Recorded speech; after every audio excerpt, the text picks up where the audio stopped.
इंदापूर तालुक्यातल्या बेलवाडी गावातल्या ओंकार पवार यांनी भारतीय लोकसेवा म्हणजेच UPSC आयोगाची जी परीक्षा आहे ती यशस्वीरित्या उत्तीर्ण करत देशामध्ये 96वा क्रमांक मिळवला आहे. कोल्हापूरच्या शाहूवाडी तालुक्यात कृषी अधिकारी म्हणून सध्या कार्यरत असलेला ओंकार पवार आता बेलवाडीचा सुपुत्र म्हणून नव्हे तर देशाचा IAS अधिकारी म्हणून काम करेल. खरं तर सगळ्यांना त्याचा अभिमान आहे. आणि आता ग्रामीण भागात किती गुणवत्ता पेरलेली आहे याचा प्रत्यय येतो. शेतकऱ्याची पोरं मोठमोठ्या शासकीय पदांना गवसणी घालताना दिसत आहेत. आपल्यावर ओंकार आहे. तुमचं पहिल्यांदा अभिनंदन. मला एक सांगा, निकाल कधी लागला? निकाल परवा रात्री 7 वाजता. परीक्षा कधीपासून होत आहे? मी गेल्या 5-6 वर्षापासून प्रिपरेशन करत आहे आणि त्याचा अभ्यासाची सुरुवात मी ग्रॅज्युएशनमध्ये असतानाच चालू केली. किती वेळा प्रयत्न करू? माझा 4था अटेम्प्ट होता हा. आणि MPSCचा? MPSC मी 2022 पासून करायला लागलो.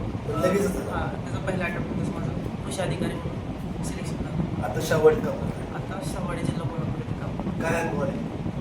भरपूर चांगले अनुभव आहे. प्रामुख्याने शेतकऱ्याच्या कुटुंबातला असल्यामुळे शेतावरती काम करत असताना थोड्याफार शेतकऱ्याच्या समस्या माहीत होत्या आणि मग शेतकऱ्यांसाठी काम करण्याला त्याचा इंटरेस्ट होता. प्रामुख्याने हे मला असं वाटतं की सगळ्यात चांगलं हे काम होतं त्या क्षेत्रामध्ये. आता मला एक सांगा, शेतकऱ्याचा मुलगा आहे बरोबर आणि शेतीशी संबंधित पण तुम्ही काम केलेलं आहे.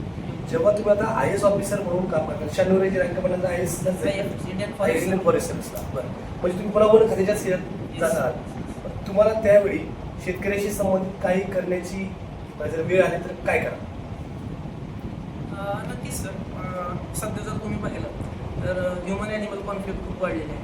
म्हणजे जुन्नर साईडच्या शिरूर साईडच्या भागात पाहिलं तर बिबट्यांचा प्रादुर्भाव वाढला आहे. प्रामुख्याने one of the major reason याचं असं आहे की ऊसाचं क्षेत्र वाढल्यामुळे एक आर्टिफिशियल जंगल टाईप झालेलं आहे. तर मग असं काहीतरी करता येऊ शकतं. वन खातं आणि कृषी खात्यांनी क्रॉप डायव्हर्सिफिकेशन करून असं काय म्हणतात स्पाइस क्रॉप्स किंवा मेडिसिनल प्लांटसारखं प्लांट्स लावून आपण डायव्हर्सिफाय करू शकतो. किंवा शेतकऱ्याचा धोका जास्त कमी करता. मुलाखतीमध्ये महाराष्ट्राशी संबंधित किंवा वडील शेतकरी आहे तर शेती संबंधित त्या प्रश्नांच्या नक्कीच सर. मेजॉरिटी ऑफ इंटरव्ह्यू माझा ॲग्रिकल्चरशीच रिलेटेड होता. का तर माझं ग्रॅज्युएशन पण ॲग्रिकल्चरमध्ये झालेलं आहे आणि मी सध्या काम पण क्षेत्रातच करतो. तर प्रामुख्याने त्यांनी शेतकऱ्याच्या समस्या विचारल्या होत्या.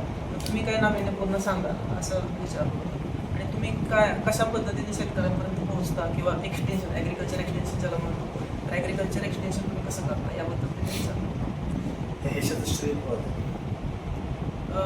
प्रथमतः आमचे आजोबा कैलासवासी संभाजी अप्पाजी पवार आणि रामचंद्र अप्पाजी पवार या दोघांनी या दोघांचं खूप मोठं श्रेय माझ्या सक्सेसमध्ये.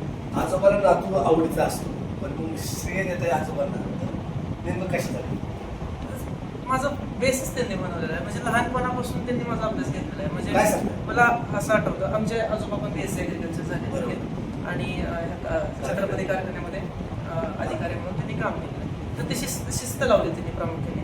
रोज मी शाळेत गेल्यानंतर माझी पुस्तकं वाचून मला जे शब्द इंग्लिश शब्द समजणार नाहीत तर ते स्वतः लिहून काढून त्याचा अर्थ लिहून काढून माघारी आल्यानंतर मला ते वाचायला लावणं इथपासून भरपूर सांगू शकतो. म्हणजे आपल्याला वेळ कमी पडेल. मला वाटतं आई वडिलांकडे आपण जाऊया. खरं तर तुम्ही याच्याविषयी सांगू शकाल काय शिस्त होती ती? शिस्त म्हणजे सगळ्यात सुरुवातीला टाईम वेळेला महत्त्व देणे. म्हणजे उठणे व्यवस्थित वेळेवर, अभ्यास वेळेवर करणे. चुकला वगैरे तर लगेच म्हणजे काय म्हणतो मार किंवा असं रागवणे. शिस्तप्रेम म्हणजे असं रागवणे. कारणातून अनेक लोकांना अडचण आणायची. टायमिंगलाच उठलं पाहिजे, टायमिंगलाच प्रत्येक गोष्टी. आणि स्वतः अभ्यास करून घेणे. म्हणजे आता संध्याकाळी जर शिकवायचं असेल तर तो त्याचा जो लेसन असेल कुठला असेल तर तो ते दिवसभरात असे मोकळ्या वेळेत ते सगळं करून ते स्पेलिंग कुठल्या अवघड आहेत ते लिहून त्याचे मराठीतले अर्थ लिहून हे करून परत संध्याकाळी त्या कृती करून घ्यायची. आणि मी कधी कंटाळा केला कधीच नाही. ही सगळी शिस्त पाळली आणि स्वतः कष्टाळू आहे. म्हणजे माझा आत्मविश्वास, मला तेवढा विश्वास होता की तो नक्की त्याचा प्रामाणिक प्रयत्न आहे ना तो नक्की यशस्वी आई वडील म्हणून काय वाटतं तुम्हाला की मुलगा एवढ्या उच्च पदावर होता? आनंदच होतो. पण एक कसं होतं, एक ज्यावेळेस त्याला म्हणजे या क्षेत्रामध्ये त्याने घेतलं पण त्यावेळेस एक बऱ्यापैकी म्हणजे जवळजवळ तो होऊ शकल ही खात्री होती. कारण लहानपणापासून तो हुशार पण होता आणि महत्वाचं म्हणजे कष्टाळू होता. म्हणजे अभ्यासाला त्यांनी कधी फारकत दिली नाही किंवा कंटाळा केला नाही आणि काय म्हणतात त्याला धीर धरणे हा खूप मोठा संयम. हा संयम त्यांना नोकरीत वापरावा असं वाटतं. वापरलंच पाहिजे आणि वापरणारच. शेतकऱ्यांसाठी कितपत काम करेल असं वाटतं? कारण बऱ्याचदा असं होतं, निवड झाल्यानंतरच्या पुढच्या काळामध्ये बरेचशी मुलं मग नंतर आता असं अलीकडे व्हायला लागलं, खोऱ्याने पैसा हा एक शासकीय सेवेत जाण्याच्या मागचा लोकांना किंवा लोकांचा दृष्टिकोन आहे की जातात मुलं ते अशा नाही. पण मग 1.5 वर्ष शेतीसाठी काम करतो आणि शेतीलाच वाहून घेतलं आणि आता वन खात्याची सेवा ही सुद्धा शेतीशी संबंधित सेवा असेल. मग तुम्हाला शेतकरी म्हणून काय वाटतं? तो तुम्ही म्हणता तसं अधिकारी झाला, मोठा झाला, पण माझ्या मताप्रमाणे मला जो तो माहीत आहे तो म्हणजे जमिनीवर राहणाराच म्हणजे आहे. तो काय असं एवढं म्हणजे तो ह्या पद्धतीचं नाही आणि आहे त्याला म्हणजे काम करण्याचं एक हे पण आहे, आवड आहे, सामाजिक काम करण्याची आवड आहे, मदत करणं हा सुद्धा त्याचा पहिल्यापासूनचा एक गुण आहे. मी पाहिलं होतं त्याला ऐकून असं म्हणजे कॉलेजमध्ये सुद्धा काही विद्यार्थ्यांना त्यांनी खूप मदत केली.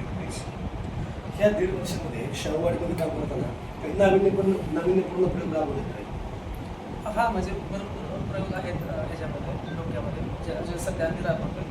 पहिली गोष्ट तर तिथे लँड होल्डिंगचा प्रॉब्लेम आहे. खूप छोटे छोटे लँड होल्डिंग तर गटामध्ये बांधण्याचा प्रयत्न करतो आणि ऑर्गॅनिक फार्मिंगसाठी आम्ही प्रयत्न केले.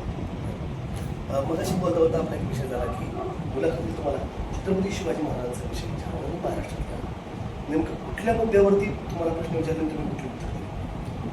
मला पॅनल हेड पॅनलचे जे चेअरमन असतात त्यांनीच विचारला होता विषय की छत्रपती शिवाजी महाराज यांच्या प्रामुख्याने पॉलिसी काय आहे. त्याचं उत्तर देताना मी 2-3 पॉईंट दिलं होतं. पहिलं म्हणजे अष्टप्रधान मंडळाची स्थापना केली, ज्याचं डिरेक्ट त्याच्या स्थितीनं पाहिलं तर राज्यमंत्री म्हणून अशा पद्धतीने. त्याचप्रमाणे शेतीसाठी त्यांनी त्यांची पाऊल उचलली त्याने की जमीन कशी मोजली पाहिजे, जमिनीचं आकार कसा घेतला पाहिजे किंवा टॅक्स कसा घेतला पाहिजे, म्हणजे फर्टिलिटी बेसिस वरती घेतला पाहिजे. खरं तीच पद्धत पुढं जास्त सोपी झाली त्या शिवाजी महाराजांच्या ह्याच्यामुळे. तो विषय खरं तर बेलवाडीचं हे पवार कुटुंब शेतीशी प्रामाणिक आणि निष्ठावान असलेलं कुटुंब. आता मुलगा IAS ऑफिसर झालेला असला तरी बापाच्या अंगावरती तोच उसाच्या शेतीतून दारं धरून आल्यानंतरचा जो पेहरावा असतो तोच. कुठंही अभिनिवेश नाही, कुठंही त्या संदर्भाची कुठलीही एक वेगळ्या प्रकारचा गर्व नाही. हे संपूर्ण कुटुंब शेतीला वाहिलेलं कुटुंब आहे आणि याच्या 3 पिढ्या या शेतीशी वाहिलेल्या आहेत. त्या शेतकऱ्याचं पोरग आता या देशाच्या वन खात्याची सेवा करेल, या वन खात्याचा कारभार चालवेल आणि बेलवाडीसाठी आणि इंदापूर तालुक्यासाठी हा एक अतिशय अभिमानाचा क्षण ठरेल. काल निकाल झाल्यानंतर आज लोकांना कळतंय की आपला ओंकार आज IAS IPS ऑफिसर होतोय आणि साहजिकच बेलवाडीच्या या वस्तीवरती आनंदाचं वातावरण आहे. शेतकऱ्याची मुलं जेव्हा अशा उच्च पदाला गवसणी घालतात तेव्हा शेतकऱ्याच्या कुटुंबियांचा, नातेवाईकांचा आणि साहजिकच गावकऱ्यांचा देखील अभिमानानं ऊर भरून येतो. तशीच काहीशी परिस्थिती बेलवाडी झालेली पाहायला मिळाली. आपण आलो होतो ओंकार पवारांना भेटण्यासाठी.